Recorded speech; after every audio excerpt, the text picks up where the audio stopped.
Dice la palabra del Señor, versículo 8, capítulo 4, verso 18 al 18. Del 8 al 18, vamos a leer. Aconteció también que un día pasaba Eliseo era el profeta, pasaba por Sunem y había allí una mujer importante que le invitaba insistentemente a que comiese, y cuando él pasaba por allí, venía a la casa de ella a comer. Y ella dijo a su marido: he aquí, ahora yo entiendo que este que siempre pasa por nuestra casa es varón santo de Dios. Yo te ruego que hagamos un pequeño aposento de paredes y pongamos allí cama, mesa y silla y candelero, para que cuando él viniere a nosotros se quede en él. Verso 11, y aconteció que un día vino él por allí, se quedó en aquel aposento y allí durmió. Entonces dijo a Giezi su criado: llama a esta sunamita, que era de Sunem. Y cuando la llamó, vino ella delante de él. Dijo él entonces a Giezi: dile, he aquí, tú has estado solícita por nosotros con todo este esmero. ¿Qué quieres que haga por ti? ¿Necesitas que hable por ti al rey o al general del ejército? Y ella respondió: yo habito en medio de mi pueblo, es decir, no necesito nada. Y él le dijo: ¿qué pues haremos por ella? Y Giezi respondió: he aquí que ella no tiene hijo y su marido es viejo. Dijo entonces: llámala. Y él la llamó, y ella se paró a la puerta, y él le dijo: el año que viene, por este tiempo, abrazarás un hijo. Y ella dijo: no, Señor mío, varón de Dios, no hagas burla de tu sierva. Mas la mujer concibió y dio a luz un hijo el siguiente año, en el tiempo que Eliseo le había dicho. ¿Y qué pasó? Nos dice el verso 18, que el niño creció.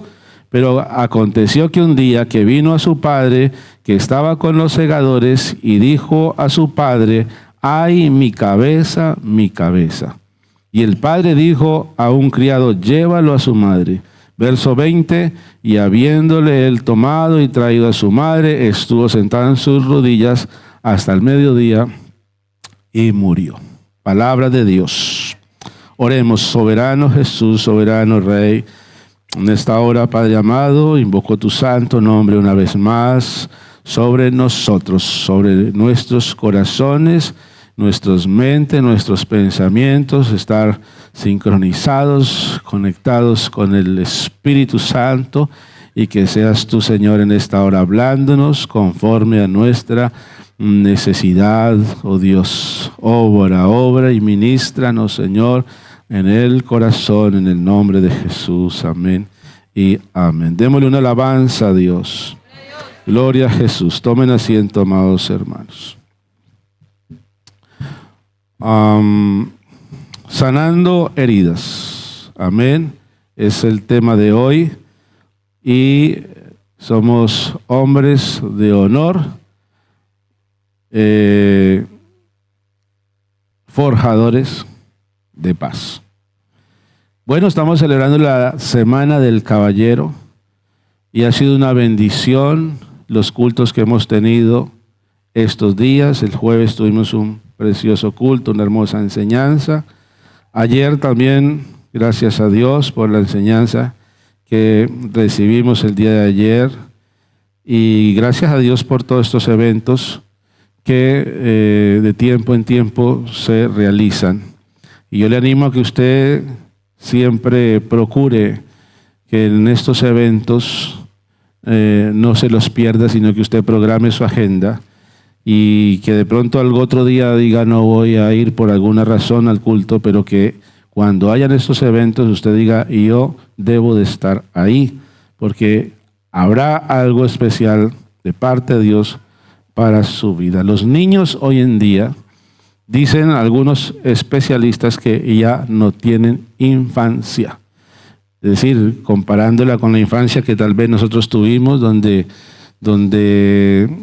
vivimos otro tiempo, otra época, y por ejemplo se dice que los niños están expuestos hoy a muchas cosas que son para adultos, empezando desde los videojuegos que los niños tienen hoy en día. Son videojuegos creados por adultos, y muchas cosas de ellas son influenciadas y traen un trasfondo, una enseñanza que no deberían de recibir. Aún no es tiempo de recibirlo, los niños, las caricaturas, los programas que son los de niños, los programas infantiles, muchos programas de ellos traen una influencia, una ideología que ya los adultos los organizan y ya están inyectando allí sus enseñanzas. Para mal o para bien, los niños son imitadores de los adultos y entonces también hasta la forma de vestir. Y entonces los niños ya cada vez más viven cosas o maduran o viven cosas que no son para su edad. Se inician en el consumo de alcohol, de tabaco a una edad cada vez más temprana. En cuanto a la sexualidad, pues también los niños ya cuando hace unos años atrás un joven ya de 17 o de 15 empezaba por ahí a ver tenía acceso a enseñanzas de sexualidad de una u otra índole, pornografía incluso. Hoy en día ya niños menores de 9 años, de 10 años ya han visto imágenes pornográficas. Entonces están expuestos a muchas cosas y hay un problema y es que por el contexto social que hay, la figura paternal está muy ausente.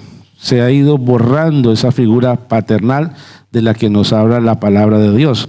Se habla que desde la revolución industrial, cuando el hombre empezó a competir en los negocios, en las empresas, y el deseo de progresar en su economía lo llevó a ausentarse más tiempo del que antes lo hacía de sus hogares y dejar el cuidado de sus hijos, el cuidado y la atención, su parte total a la madre. Pero claro, después llegaron las guerras y entre la Primera y la Segunda Guerra Mundial, la Primera Guerra Mundial 1917, la Segunda Guerra Mundial 1938 a 1940 y algo que duró, 43, 44, que duró la Segunda Guerra Mundial. Pues los hombres tuvieron que ir, la mayoría, a la guerra y muchos no volvieron a sus casas y fueron las mujeres las que tuvieron que hacerse cargo ya de alimentar a los hijos, de hacerse cargo de trabajo de empresas, de hacerse cargo de muchas responsabilidades que eran del hombre y entonces ha habido ahí ya como que por las circunstancias las mujeres tomar el liderazgo y se terminó la guerra, pero el modelo continuó porque los hombres, muchos no volvieron a sus casas y continuó ese modelo ya que ha afectado a millones de hogares. Los hijos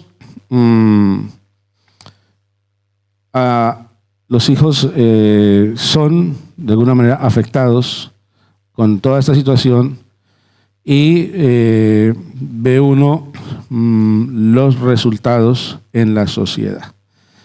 El texto que hemos leído nos habla de una familia donde el hombre, bueno, dice que ya era un hombre mayor. Se ve que era un hombre que le llevaba algunos años a su esposa y no tienen hijos. Pero cuando uno ve, la Biblia nos habla más de la esposa que de él. Yo decía, este pasaje, ¿por qué está en la Biblia? ¿Qué necesidad hay aquí de que nosotros conozcamos este testimonio? Entonces, está ahí porque nos sirve como modelo de situaciones en las cuales cualquiera de los hogares de la iglesia puede estar viviendo. Y nos presenta cómo se solucionan estas situaciones. Ella era la que, porque el hombre se ve que es un hombre muy trabajador, como muy responsable y de alguna manera como que conforme con lo que hacía, Y en ese vacío de liderazgo por parte de este caballero, la tsunamita tuvo que asumir, se fue cambiando el rol. Y él en su pasividad permitía o hacía todo lo que ella pedía, que no era malo, estaba bien lo que ella pedía. Pero la iniciativa uno ve que siempre va de parte de ella. No lo ve uno a él tomando iniciativa en nada de las cosas de la familia. Viene aquí el hombre de Dios, quiero que hagamos, permíteme hacer aquí una habitación de paredes, poner una cama, una silla, una mesa, un candelero. Y esa es la iniciativa de ella. Pasaba el profeta y era ella quien lo invitaba. Ella era la que se sentaba a escuchar al profeta. Tal vez él lo hacía, pero no se le ve como esa intención de aprovechar o de recibir, de querer la bendición, lo que Dios tiene. La parte espiritual como que tampoco se le ve el interés. El interés viene por parte de ella. Entonces el Señor les concede un niño y vemos que el niño ya ha crecido, ya es un adolescente. Dice que ese día que los segadores y su padre estaban allá en el campo, el niño se va con su padre a trabajar. Entonces yo me imagino que el niño tenía buena relación con su padre, pues quería estar con él. Tal vez era un padre de esos viejitos bonachones, era un viejito querendón con su hijo. Como dijo alguien, ya usted no va a tener hijos, ya usted va a tener nietos, porque ya parecía el abuelito. Pero la cuestión es que por allá empezó a hacer sol y se ve como que el niño le dio un golpe de calor y empezó a dolerle la cabeza. Entonces ahora el niño dice la palabra de Dios: ay, mi cabeza, mi cabeza. Amén. El niño tenía un dolor de cabeza. Y el padre, y me llama la atención, porque pensando bien de este hombre, no pienso mal de él. Puede ser que él haya dicho, pues que es un dolor de cabeza nada más que le da al niño. Y le pide a uno de sus criados que se lo lleve a su madre. Es decir, que él no le está dando la importancia, porque él cree que un dolor de cabeza es algo que no tiene la relevancia, como que, hombre, hubiese sido que lo picó una serpiente, o se cortó en alguna parte, en una pierna o una mano, con una de las herramientas, y es que está chorreando sangre, tiene una herida muy, muy grave y hay que llevarlo a urgencias para que le curen la herida. Él dijo, es que es un dolor de cabeza, no hay por qué alarmarse tanto, y le pide a alguien que lleve su niño allá donde su madre. Ahí ya empezó el problema, porque hay cosas que a los padres, a los caballeros, con sus hijos, como son niños. Y entonces el niño, qué bueno que vive el niño. El niño duerme hasta tarde, el niño no tiene responsabilidades, él no tiene que pagar servicios, él no tiene que pagar alquiler, él es un niño, solamente tiene que preocuparse por las notas del colegio. Lo demás él no sufre para nada y no sabe qué tal su niño, qué estará viviendo en el colegio. Niños que son discriminados, niños que están sufriendo acoso escolar, niños que están recibiendo ideas de diferentes ideologías, que están recibiendo enseñanza que deberían recibir de parte de sus padres, están recibiéndola allá afuera de una manera distorsionada. Pero el padre dice, no pasa nada, eso no es tan relevante, eso es algo sencillo. Que se ocupe la madre. Y yo tengo muchas cosas que atender.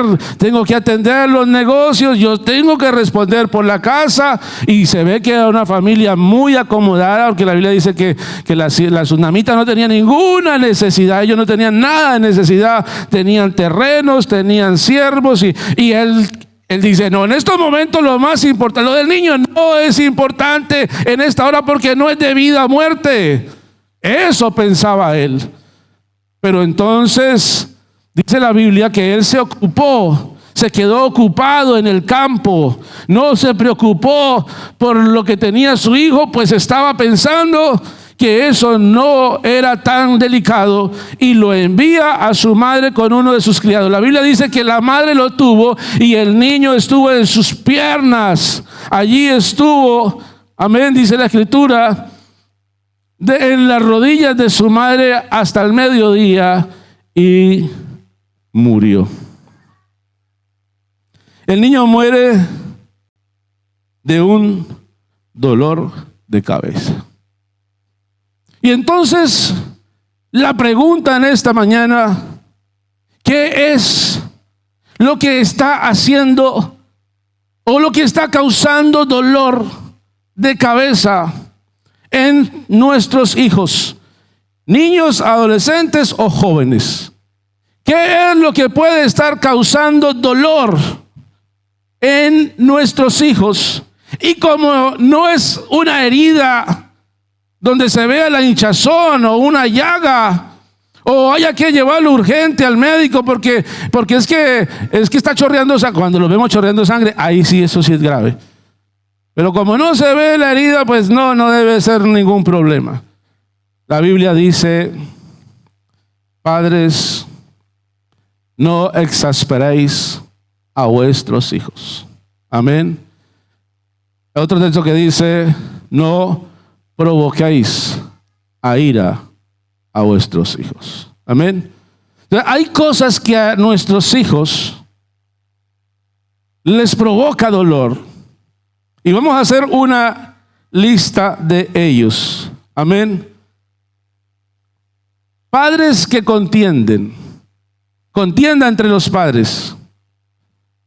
Entonces, cuando el niño está expuesto, porque es que ve a la madre llorando constantemente.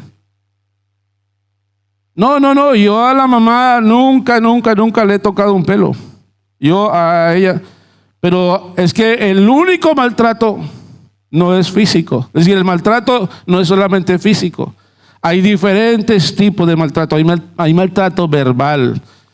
Cuando el padre no está amando a la esposa, a la madre, porque no hablemos de esposo o esposa, hablemos de la madre del niño, porque ese es el rol. Usted la ve como esposa, pero el niño la está viendo como su madre. Y el niño está viendo cómo su madre llora, y está viendo cómo su madre tiene amargura. Y hay momentos donde el niño está llegando a conclusiones: es que mi padre no la está tratando bien. Y entonces, cuando el padre no la ama, como dice la Biblia, porque la Biblia dice: amad, hombres, amad a vuestras mujeres como Cristo amó a la iglesia y se entregó a sí mismo por ella. Y escuchábamos la enseñanza el jueves, y el amor del hombre hacia la esposa debe ser como el amor de Cristo, sacrificial. Hay sacrificio cuando uno ama, hay sacrificio cuando uno ama, renuncia a muchas cosas por amor. Cuando uno ama, uno se esfuerza y hace cosas uno por amor a esa persona.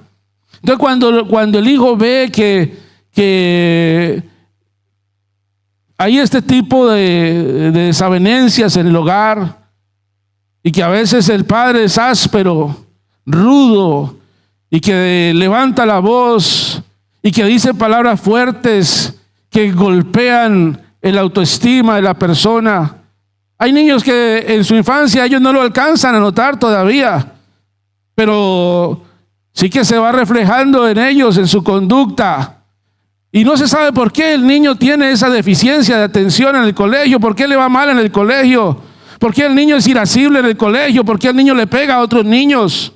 ¿Por qué esa violencia? ¿De dónde saca el niño las cosas?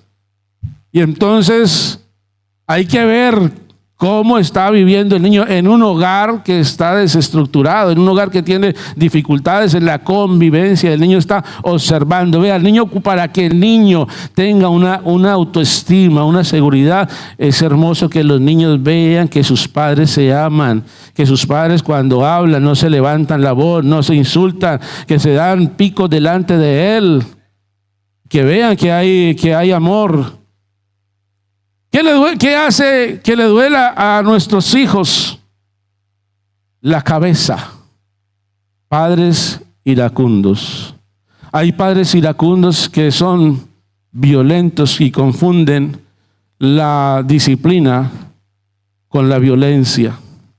Primera de Samuel, capítulo 20, versículo 30, dice: había un niño que llegó al colegio y llegó con las piernas moradas de los correazos.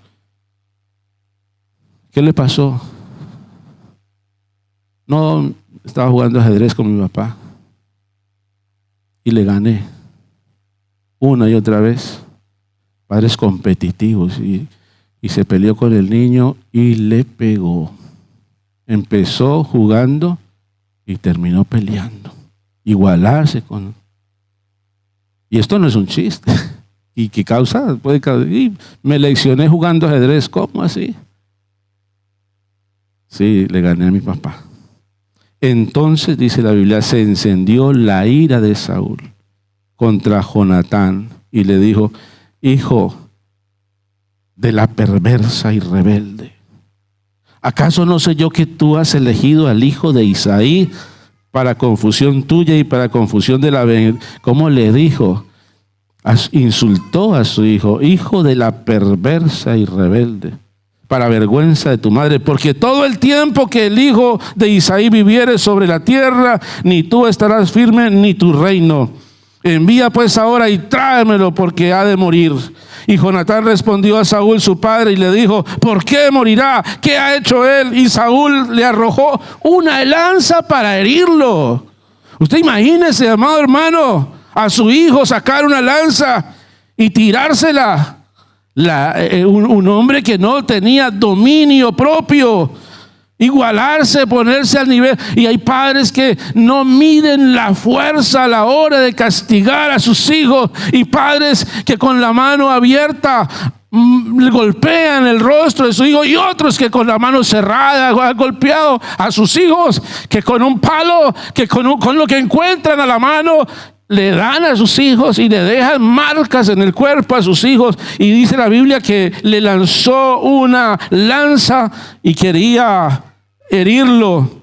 Pero Jonatán entendió que su padre estaba resuelto a matar a David y se levantó de la mesa con exaltada ira. Amén. ¿Por qué los hijos? ¿Por qué este muchacho tan iracundo? ¿De dónde sacó eso?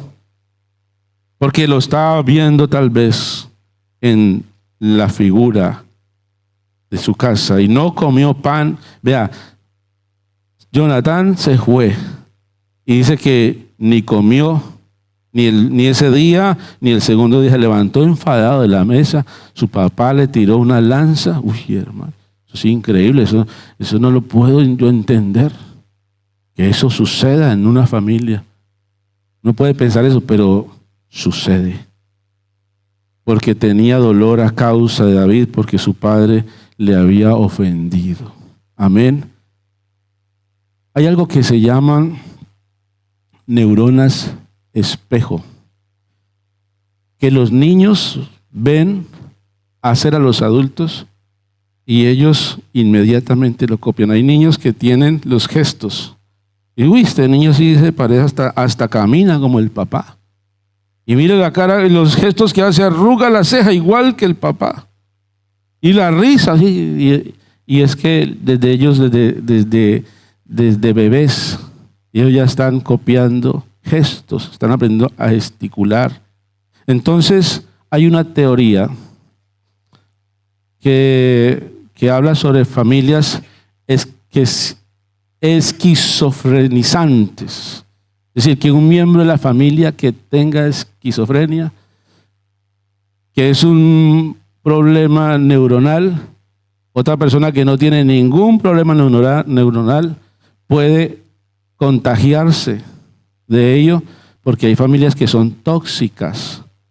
Y entonces estamos viviendo la era de los esquizofrénicos, de los bipolares, estamos viviendo la era de las personas con una cantidad de trastornos emocionales tremendos, gente con ansiedad, gente con estrés, gente sufriendo de diferentes fobias, angustias, y el entorno se ve afectado. Y hay familias que enferman a los miembros de su familia. Yo he escuchado testimonios de hermanos que cuidan a una persona con un problema mental y como que también les va contagiando. Y hay gente que tiene una depresión tremenda y el cuidador termina con depresión, porque eso se va contagiando. ¿Y cuánto más? El cuidador que va y lo cuida unas horas al día o un día, pero los niños que viven ahí con familias que son nocivas terminan, y esa predisposición genética pues ayuda más todavía. Entonces, amados hermanos, todo eso causa dolor en el corazón de nuestros hijos, dolor en su cabeza. Hay un caso en la Biblia del rey David. David, él como rey, o sea, un hombre que tiene el testimonio de parte de Dios, Dios se levanta y dice: yo testifico de David que es un hombre conforme a mi corazón. Y a Dios testifica de David. No obstante, no está diciendo que David era un hombre perfecto. Y uno encuentra muchas imperfecciones en David, sobre todo en su familia. Dice la Biblia que David tenía un hijo mayor llamado Amnón. Él tenía varias esposas. Y con esa esposa tenía Amnón. Pero con otra esposa tenía a una hija llamada Tamar. Y con esa misma esposa tenía a otro hijo llamado Absalón. Algunos de ustedes conocen la historia. Dice la Biblia que un día Amnón se enamoró de su hermana Tamar, su media hermana. Se enamoró de ella, hizo una cantidad él conspiró y organizó la manera de atraerla a la casa. Él se hizo el enfermo, la hizo venir a ella para que lo atendiera, le pidió al papá que la dejara venir a ella para que lo atendiera, que estaba muy enfermo, y cuando ella fue a atenderlo, cerró las puertas de la habitación y abusó sexualmente de su media hermana. Y dice que cuando abusó de ella, la echó de la casa, y ella se fue, se echó polvo encima y ceniza. Bueno, se fue con un duelo tremendo. Pasó el tiempo y Absalón, su hermano, empezó allí a albergar rencor contra su hermano Amnón. Y Absalón prepara la venganza y se venga, como al año se venga de su hermano Amnón.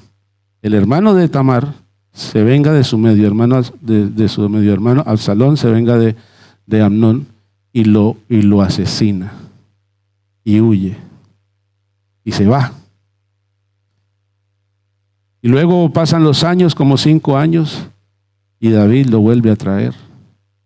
Y cuando lo trae, David no habla con él. Pasan 2 años, después pasan 3 años, y en ese lapso de tiempo Absalón empieza a ganarse el corazón de la gente del reino y los convence, y a mucha gente se le gana el corazón y se subleva contra su propio padre e intenta matar ahora a su padre, Absalón. Entonces uno ve aquí una cantidad de fallos.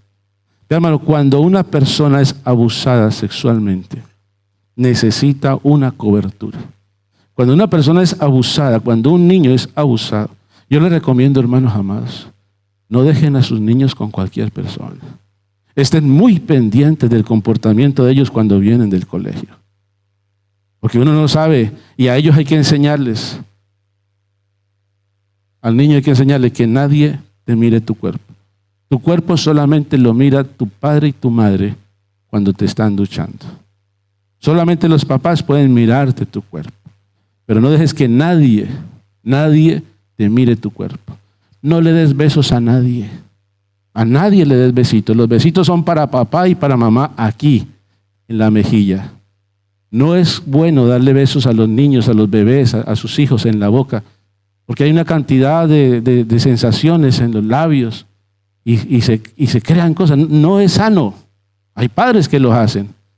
Y si lo hacen, la recomendación es: Cuide a sus niños, porque todo esto, al fin y al cabo, hay cosas que parece que fueran inocentes y sanas, pero al contrario repercuten más adelante en el comportamiento de ellos.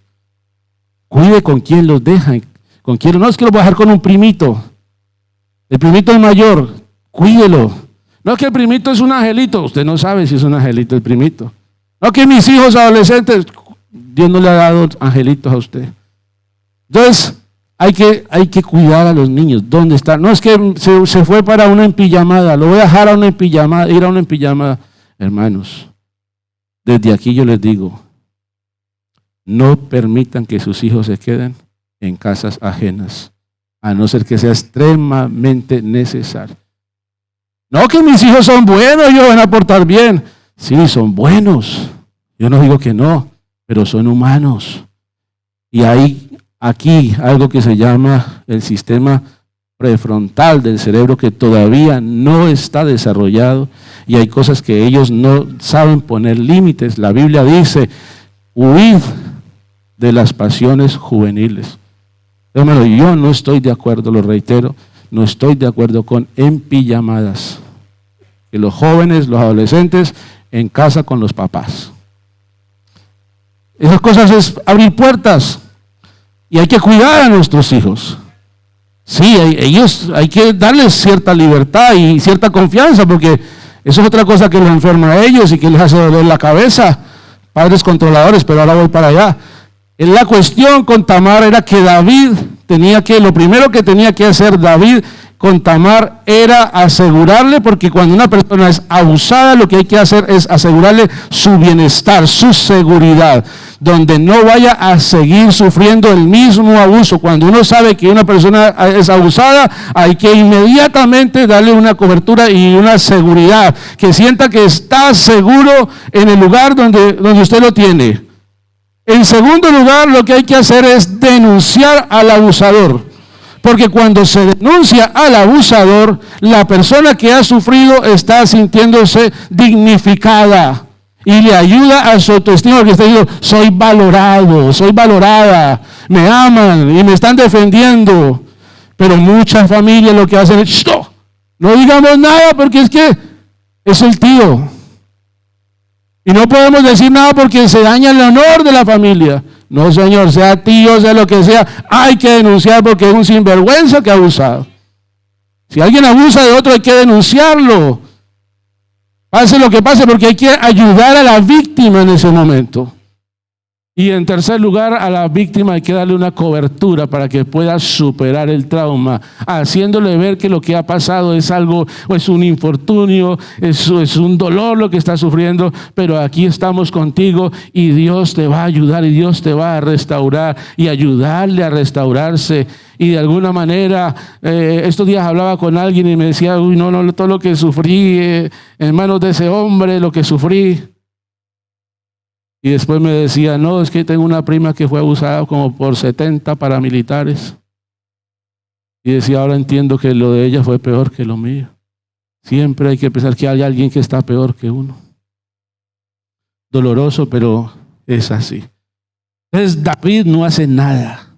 David se queda como pasmado allí, no a su hijo, no lo lleva ante la justicia para que le juzgue, nunca habla con su hija para consolarla, para sanarle el corazón. Estamos hablando hoy de hombres que sanan. Amén. Nunca habló con Absalón para canalizarle su ira, su frustración.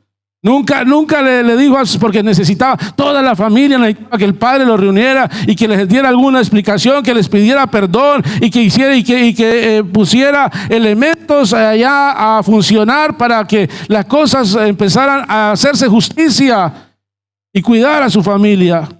Al contrario, David cierra sus labios, no se le ve por ninguna parte, y su hijo Absalón ahora, y su hijo Absalón que está guardando el rencor, lo que hace es ir a quitarle la vida a su hermano y huye Absalón. David nunca manda a buscar a Absalón, nunca. Hasta que alguien le insiste, tráigalo, y él lo hace venir, como a los 2 años, lo hace venir, pero no le dio la cara a David a Absalón. Absalón estaba en la misma ciudad, y Absalón se pasaba allá en la puerta de la ciudad y David aquí en el palacio y no se cruzaban palabras. necesitaba sanar el corazón a su hijo. Necesitaba que su hijo también recibiera un acto de justicia. Nunca a su hijo le dijo, ¿por qué haces esto o por qué haces aquello? Entonces Absalón, esa rabia que tenía, fue cogiendo más rabia con su padre. Y Absalón un día organiza y se levanta contra su padre y quiere arrebatarle el reino a su padre. Él conspira y quiere darle un golpe de estado y está dispuesto a matar a su padre David. Entonces, amados hermanos, ayer se hablaba de resolución de conflictos. Y hay cosas que son un conflicto, pero que si no se solucionan, porque siempre hay familias que dicen, lo decía ayer mi esposa que predicaba, yo en mi hogar nunca tenemos problemas. Todos los hogares, amados hermanos, tienen un conflicto. No, nosotros en nuestro hogar hay una paz, allá nunca discutimos. Quiero decirle una mala noticia, que si tú dices que nunca discuten, lo más probable es que te estás guardando cosas y te las estás tragando, porque siempre habrá un momento donde los individuos, por eso se llama de individuos, porque son individuales en su manera de pensar y ninguno puede anular al otro, y habrá momentos donde no nos ponemos de acuerdo y aquí tenemos un conflicto.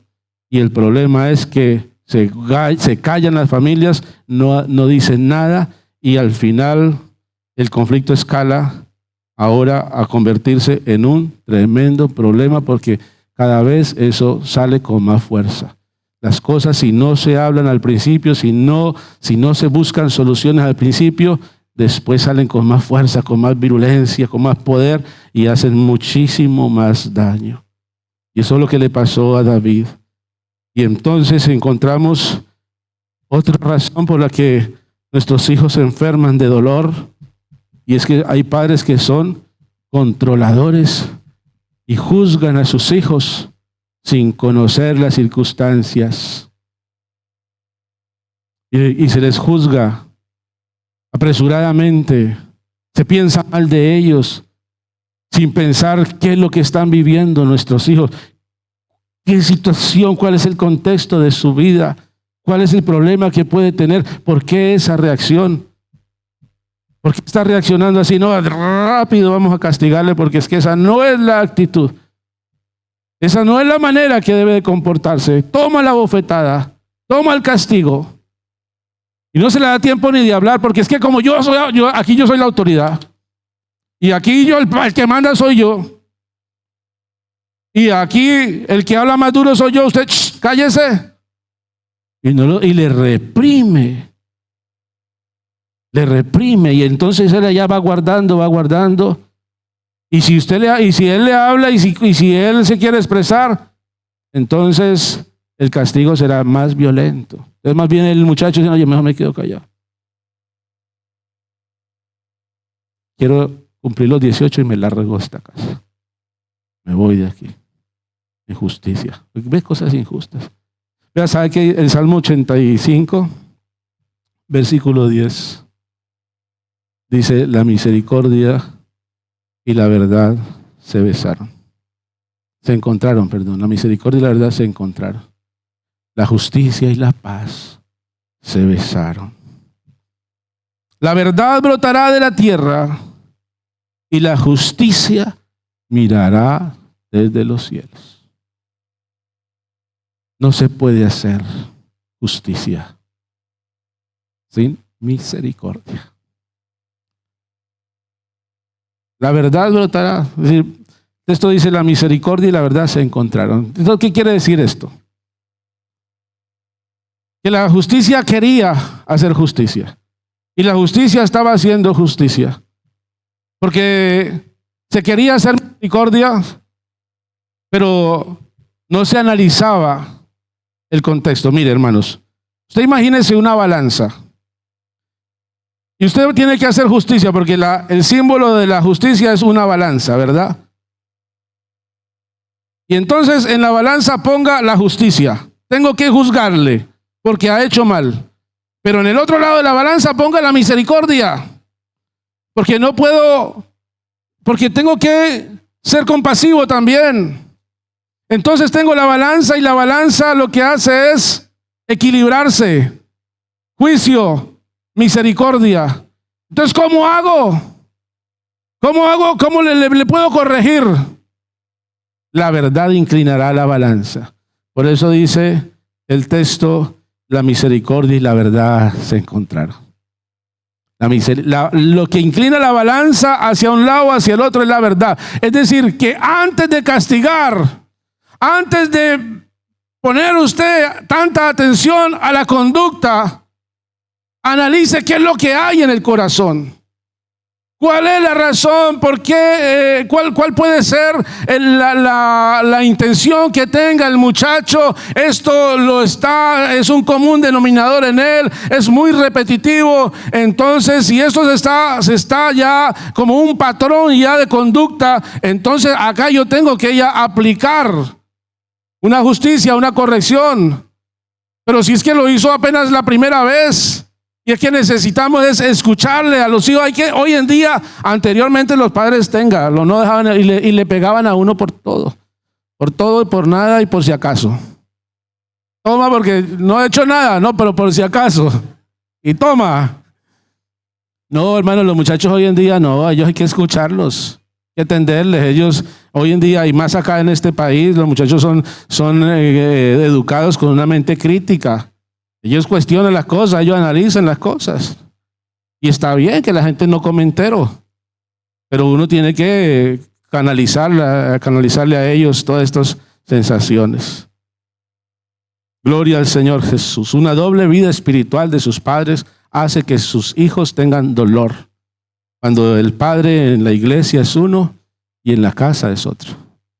Cuando el padre en la iglesia está allí abrazando a los hermanos, atendiendo bien, y la hermana le pide un favor, y el otro hermano le pide un favor, y él allá le corre a todo el mundo, pero en su casa no le quiere servir a nadie. Ay, poderoso, pero como mi papá, y hay hijos que dicen que ven a los papás en el altar, y cuando los ven en el altar dice, ojalá mi papá no se bajara de allá, tan santo que está. Quiero verlo así de mi papá. Pero cuando está abajo y se va a subir al altar, dice, ay no, que no se suba. Ese hombre, o la esposa, o el cónyuge. Hay hermanos que la familia dice, ojalá que no predique, o no se suba al altar, porque es que es un desastre en casa. Y eso a los hijos les va causando. Padres que mezclan ideas personales con doctrinas de salvación. Hace años atrás se decía, y había cosas que se tomaban como doctrina. Prohibido jugar fútbol. Porque jugar al fútbol es darle patadas a la cabeza a los apóstoles. Y se creía así. El deporte o el ejercicio corporal para nada aprovecha. Allá no hay que ir a jugar. Y no dejaban ir a los hijos a jugar. No vea televisión porque ese es el cajón del diablo. Así es. No, las familias no planifiquen. Porque la Biblia dice que hay que multiplicarnos y sujuzgar la tierra. Eso fue para Adán y Eva, eso no es para nosotros hoy. Familias que tenían hijos, porque es doctrina y no se puede quebrantar la Biblia, la palabra de Dios. Cuidado con la batería en la iglesia. Se nos metió el mundo a la iglesia. Y tantas cosas, hermano, que cuidado con las rifas. Amados, hay cosas que eso no son doctrinas. Aquí una vez dice, ay no, porque que mi conciencia, la tele, las rifas, las baterías, los deportes. Y no estudie porque también es pecado estudiar, porque el mucho estudio es fatiga de la carne. Conságrese porque el Señor ya viene. Y hacer doctrinas de mandamientos de hombres se convierten en doctrinas. Y podría seguir la lista, amados hermanos. ¿Qué pasó? El padre pensaba que era un sencillo dolor de cabeza, pero eso terminó matándolo. Y tal vez usted diga, no, eso al fin y al cabo es algo que no tiene tanta relevancia. Pero pasará y pasará y pasará. Y ese dolor que tiene su hijo en el corazón lo terminará matando. Y tal vez no físicamente, pero sí emocional o espiritualmente le puede matar. Y hermosa la historia de aquí en adelante, porque dice la Biblia que el niño muere en las piernas de su madre.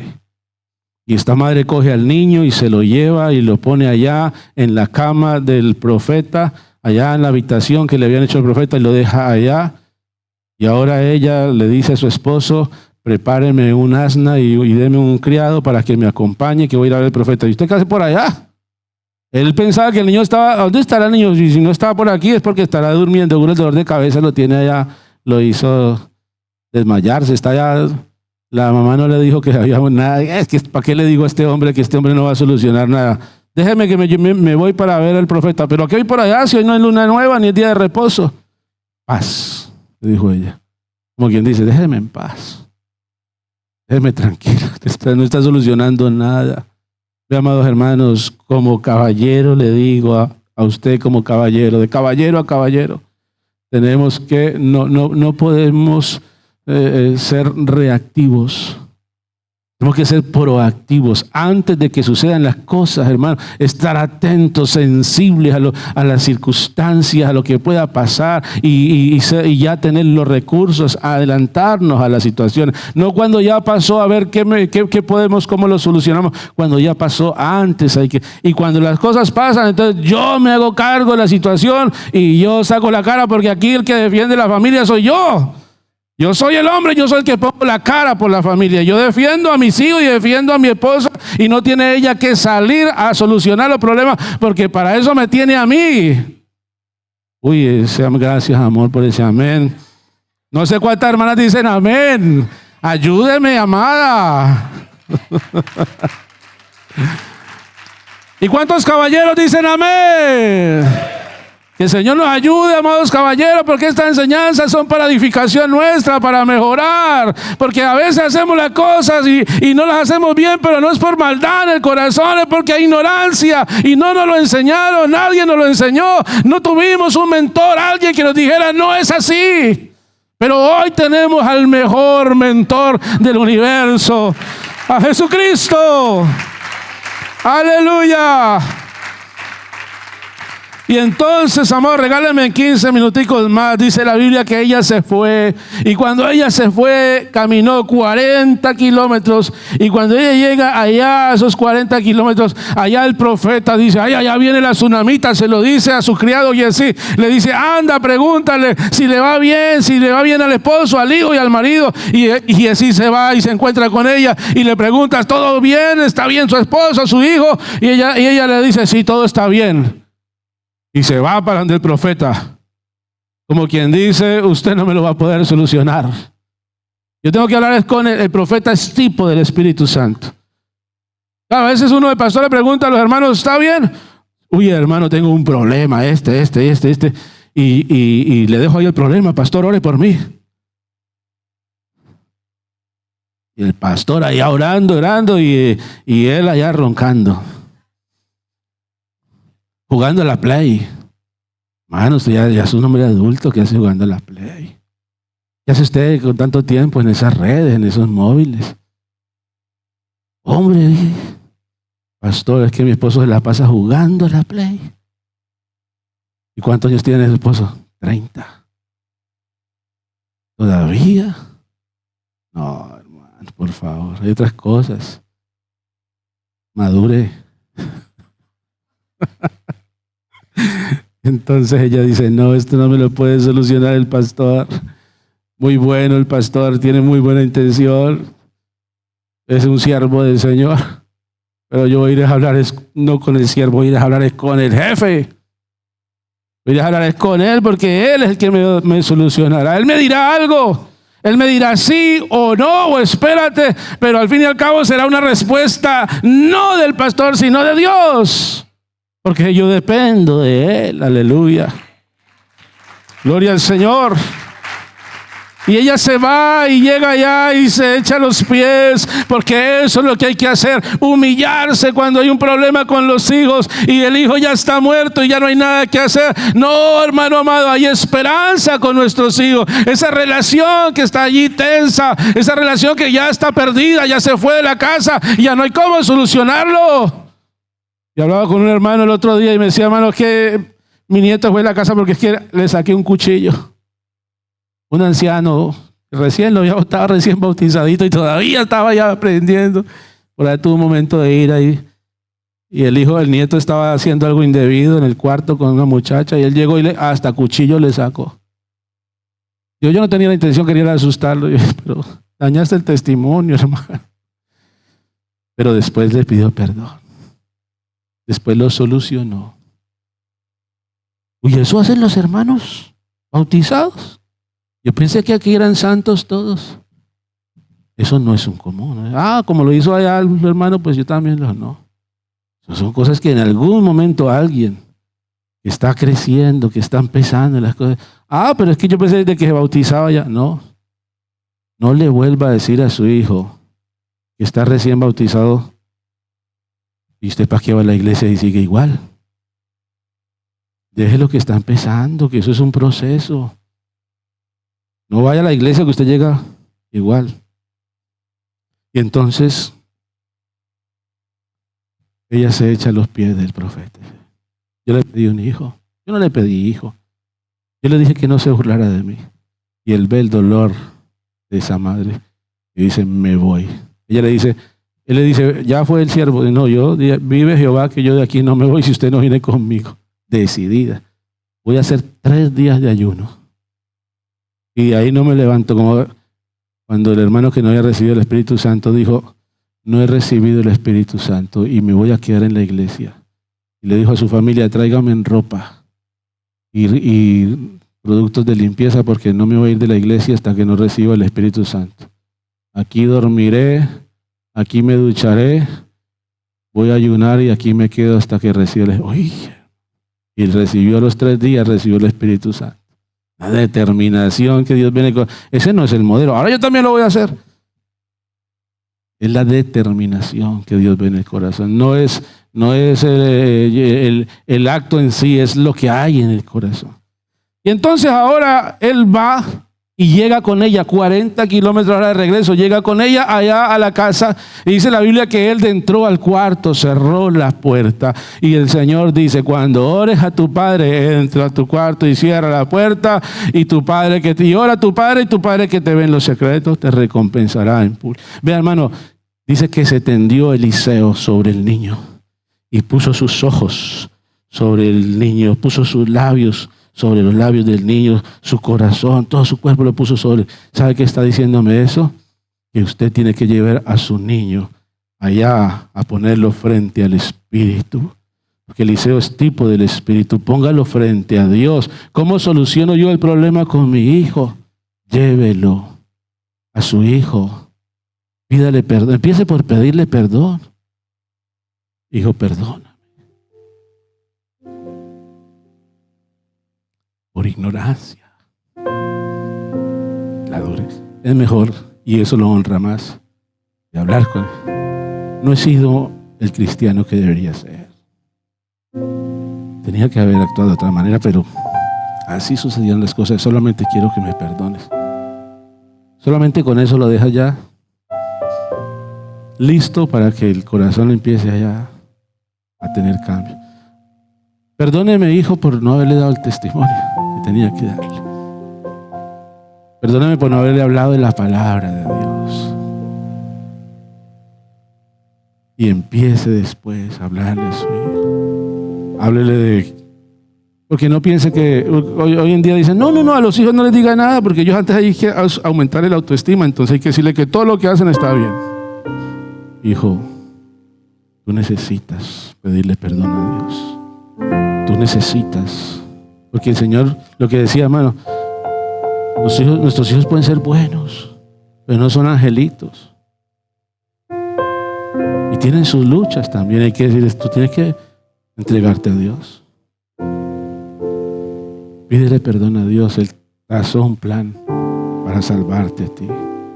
Dile que Dios no tiene nietos. No, que mi papá se salva, mi mamá se salva, yo también. No. Tú tienes que convertirte a Dios. Tienes que convertirte en un hijo de Dios. Háblele del amor de Dios. Háblele de la santidad. No le imponga las cosas. Háblele. Siéntese. Tómese un café con él. Lléveselo y hable con él. Conversaciones de padre a hijo. No le deje el lugar, no le deje esa carga a su esposa. No piense que lo que su hijo está viviendo, ese dolorcito que tiene, no le va a hacer daño. Créame, hermano, que si usted no hace algo, ese dolorcito lo puede matar. Háblele a él de Dios, del amor de Dios. Háblele quién es Dios. Cuando él conozca a Dios, se conocerá a sí mismo. Háblele de la humildad, háblele acerca del orgullo, que no es bueno. Si tú no lo haces, y le invito a que esté en sus pies. Si tú no le enseñas a tus hijos a temer a Dios, el diablo le enseñará a rechazar y aborrecer a Dios. Si tú no le enseñas a tus hijos a guardar su mente, con mucho gusto el diablo le enseñará a no tener una idea preconcebida de Dios. Si tú no le enseñas a tus hijos a obedecer a mamá y a papá, el diablo les enseñará a rebelarse y les querrá corromper el corazón. Si tú no le enseñas a tus hijos a escoger sus amistades cuidadosamente, con mucho gusto el diablo le ayudará a escogerlas. Si no le enseñas a tus hijos a controlar su cuerpo, el diablo les enseñará a entregar su cuerpo a la lujuria. Si no les enseñas a tus hijos a disfrutar de la vida matrimonial que Dios te ha dado, siendo un ejemplo, el diablo le enseñará a destruir su matrimonio por medio de la infidelidad y el adulterio. Si no le enseñas a tus hijos a ser cuidadoso con sus palabras, el diablo le llenará su boca de murmuración, de calumnia, de mentira, de queja, del lenguaje sucio. Si no le enseñas a tus hijos a trabajar duro, el diablo les enseñará a ser holgazanes, lo cual los llevará a la pobreza. Si no les enseñas a tus hijos a administrar adecuadamente su dinero, el diablo les enseñará a gastarlo irresponsablemente. Si no les enseñas a tus hijos a amar al prójimo, con mucho gusto el diablo les enseñará a ser egocéntricos y amarse solo a sí mismos. Si no les enseñas acerca de la humildad, crecerán orgullosos, indolentes. Hoy tenemos a nuestros hijos acá, porque quería que ellos escucharan hoy las enseñanzas. Y quiero decirle a tus hijos, a los muchachos quiero decirle, muchachos, nuestros padres se han equivocado muchas veces. Yo como padre me he equivocado muchas veces.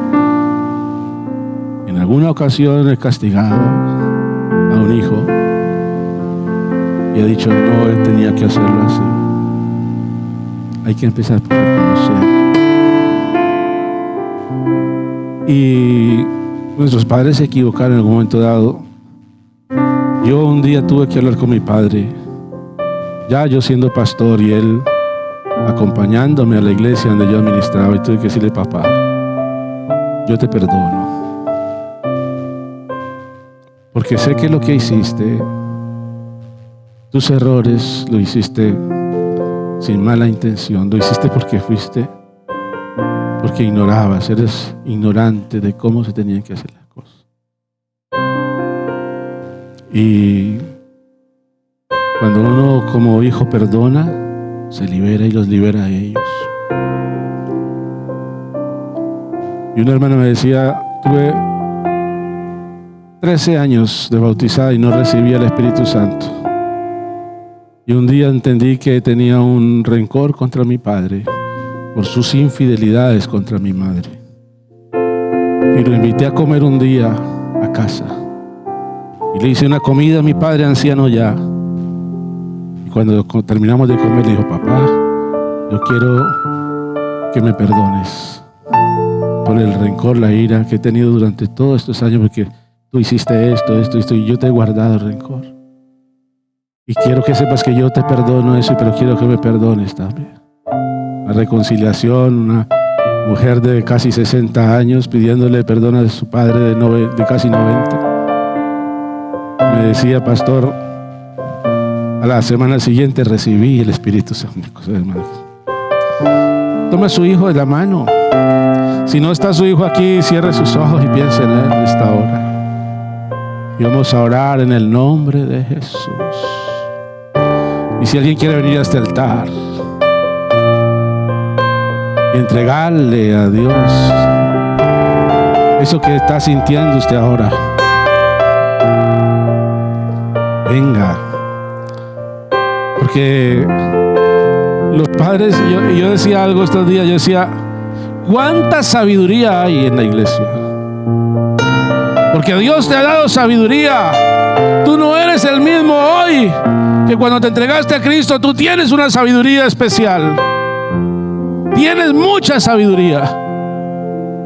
Y me ponía a pensar en la sabiduría que Dios nos ha dado como padres, pero miraba y decía, al fin y al cabo, es Dios el que ha hecho todo. No es la sabiduría mía, aunque la haya recibido, porque si algo he recibido, lo he recibido de parte de Dios. Pero es Dios el que le ha tocado el corazón a ellos.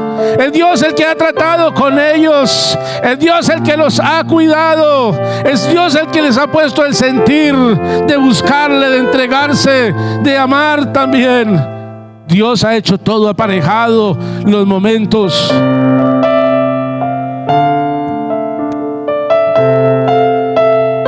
Dios se encarga, hermano amado. Y vamos a orar en esta hora en el nombre de Jesús. Yo quiero invitarle a usted como padre, como esposo, que en esta hora, esta enseñanza, usted la guarde de corazón, se la transmita a alguien. Pero quiero invitarle que si Dios le ha hablado en esta mañana, no se quede allí en su silla, que usted venga a este altar.